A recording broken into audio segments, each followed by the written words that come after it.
Right now, an exclusive interview with Bob Stefanowski. The Republican candidate for governor says he will eliminate the state income tax, but can he do it?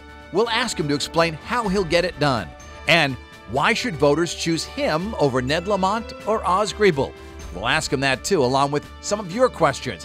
It's all straight ahead this Sunday morning, October 14th, 2018. From Eyewitness News, Connecticut's most watched local political program, this is Face the State. Good morning, everyone, and thanks for joining us for Face the State. I'm Dennis House. This October, we are joined by the three candidates for governor, Oz Griebel, Ned Lamont, and Bob Stefanowski, the three who appeared in the Yukon WFSB debate. Mr. Stefanowski is with us here today. He is 56 years old.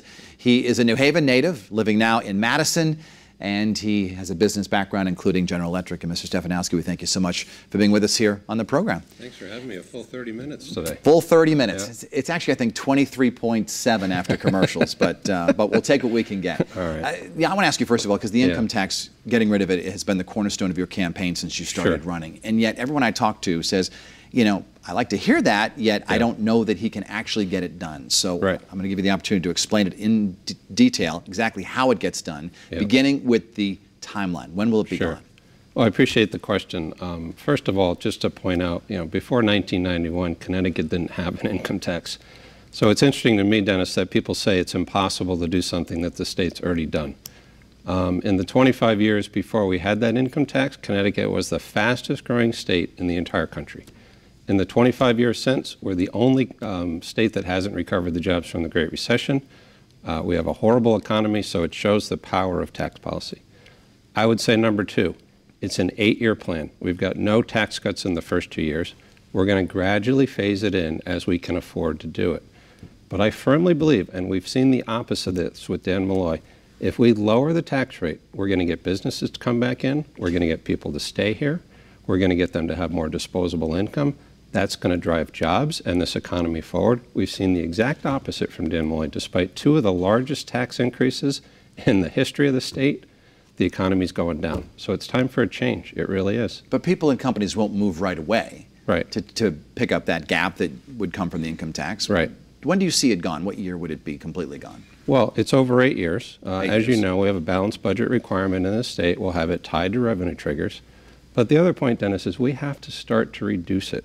People have two choices in this election. They have me, who's going to reduce it and get rid of it over 8 years, and we've got Ned Lamont, who's going to increase taxes. So even if you don't think I can get it done, which I will get it done, but even if you don't think that, most of the people I talk to would rather have somebody who's going to work really, really hard to cut cost, get it down, get this economy moving, use the increased proceeds to invest in education and health care and all the important things that we need to do.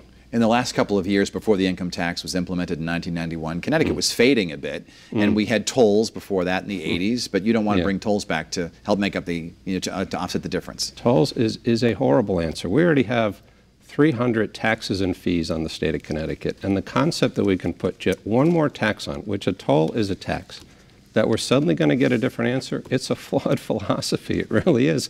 Why do people think that if we take more money out of the taxpayers of Connecticut, we're suddenly going to have a different outcome than what we've had over the last 8 years? It's common sense that we need to do the opposite. One of our viewers, Joanne Fields of Thomaston, wrote in. She goes, what do you have against tolls? Because we could use that money to fix roads and bridges, and we pay them anyway. We just pay tolls to New York and Massachusetts. Yeah, well, first of all, unfortunately, in Connecticut, we cannot have tolls just on the border.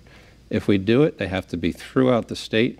You're going to end up with congestion pricing. The proposal was for 86 toll stops on I-95. A typical worker in Connecticut is going to be going through 3 tolls on their way to work. And you can't trust the government to use that money to fix the roads and bridges. We saw it with the gas tax. First, they create a lockbox. Why the government needs a lockbox to prove that they're going to do what they say is one thing. And then when the general fund has a deficit, they raid the lockbox with the gas tax, and nothing gets done. So another tax, another toll is not the way to go, Dennis. It's really not. Let's talk about this phase out of the income tax. What will voters see within the first year of your governorship, should you be elected? The first year, they're going to see cost cuts. They're going to see a $40 billion budget where 10% of that will be easy to take off. When I was the CFO of UBS, Dennis, we went in and we used zero-based budgeting. I had every department come in and I said, I don't care what was in your budget last year. Let's assume it's zero. And when you start with zero and you only add back in what you absolutely have to have, you can take out cost. The UBS, we took out 10% of the cost, we save $1 billion a year. I guarantee you there's more waste, fraud, and abuse in the government of Connecticut than we had in UBS. That's $4 billion. I can use that to fund a tax cut. I can use that to invest in education. I can use that to invest in healthcare. There's a lot of good things we can do with that. We also need to reprioritize. Look at the bus from New Britain to Hartford. $600 million for a 9-mile bus route. It's $1,000 an inch. Think of what we could have done with that money, Dennis. Look at what happened in the bonding 2 weeks ago. The governor spends $5 million for a property in Orange, Connecticut that's worth $500,000. Look at what we could have done with that money. So is there any silver bullet? No. But we can add up $5 million here, $10 million there, $20 million there, and start to get this economy moving. We can absolutely do it, Dennis. You've talked about getting rid of waste and fraud, and during the Yukon debate, I asked you to give me some examples of waste, and you cited transportation, and you just talked about the busway, now called Connecticut Fast Track. If elected governor, will you shut that down? The bus? The busway. No, I think it's fine to have it. Unfortunately, it's a sunk cost. We need to look at how to run it more efficiently. People that I talk to say it's 20% occupied every day, so maybe we need to change the service, but it's just the perfect example of this people in Hartford taking your viewers' taxpayer money, their money. It's not Hartford's money. It's the people of Connecticut's money, and not spending it efficiently. We have to start to run the state like a business, with accountability, with discipline, with fiscal conservatism, following a budget. We haven't had that in the last 8 years, Dennis, and I've been doing it for 30 years.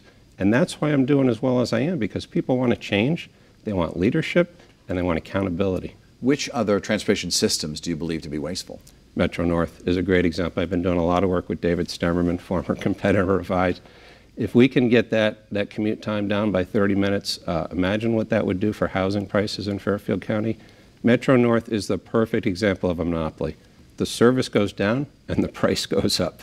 So again, if we were to take a competitive approach to that, fix the rail times, get some of the traffic off of I-95, relieve that, it could be transformational for this state. And how do you plan on doing that, on making Metro North more efficient? Public-private partnerships.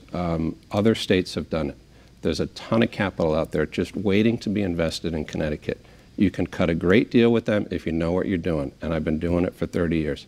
What's one of the few things that works on I-95? The rest areas. You go in, you go to McDonald's, you go to Dunkin' Donuts, it's relatively clean.